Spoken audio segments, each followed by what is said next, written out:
conflits en Afrique ne sont pas médiatisés, parce qu'on préfère nous laisser mourir en silence. Je veux dire, quand une bombe va éclater ou bien quand on va tirer dans un cinéma en Amérique, tout le monde va pleurer. Le monde entier va s'émouvoir. Mais quand il y a des millions de morts au Congo, c'est normal, c'est des Africains. Ils ont l'habitude de mourir comme ça, on s'en émeut pas.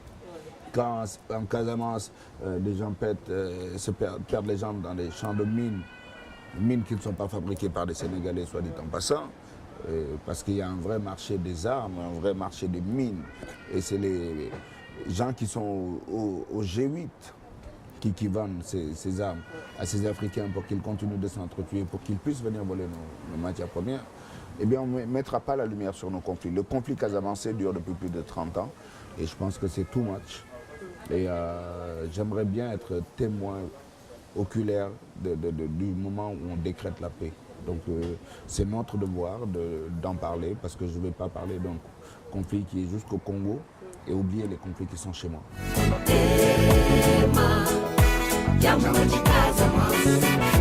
Ça fait longtemps que ça dure et que ça tire, ça fait trop de morts, il est temps de rebâtir. On veut la paix dans la région bénie de Casamance, éradiquer la violence qui cause un mal immense. Le vrai combat du continent, c'est son unité. Voilà pourquoi je chante avec la foi et que j'ai milité. S'il faut pour que ça rentre, je vais le répéter. Le vrai combat du continent, le seul, c'est son unité. Et autre chose par rapport à cet album, on note le côté plus festif, dansant, mais pourtant les textes restent quand même très engagés et militants.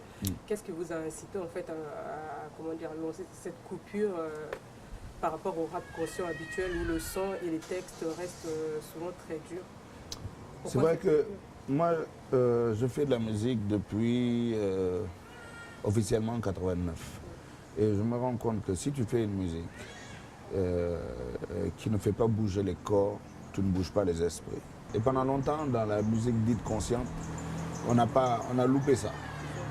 Et certains d'entre nous sont frustrés aujourd'hui de ne pas avoir notre musique dans les clubs. Parce que tu fais de la musique, tu aimerais que les gens bougent sur ta musique. Toi, tu l'as fait, tu bouges dessus. Mais quand tu vois que ça ne marche pas avec le public, il y a un problème. Donc il faut lier ça. Que les gens puissent réfléchir et danser en même temps. C'est ça le challenge de ma carrière en ce moment. Même pas seulement de cet album. Donc j'ai essayé de pousser ça un peu dans cet album, mais chaque fois je vais essayer de pousser plus. Parce que je pense que si on a loupé quelque chose, c'était là. Et je pense que la musique doit être agréable et on n'a pas besoin qu'elle soit sombre. On me reproche d'avoir des textes sombres. Et tu ne vas pas faire des textes sombres, une musique sombre. Après tu vas rendre celui qui écoute, tu vas le rendre dépressif. Donc il faut à un moment ouvrir la musique. Et c'est pas parce que la musique est agréable et festive que le texte va perdre sa valeur. Il faut juste faire le bon mélange entre les deux pour ne pas perdre son âme.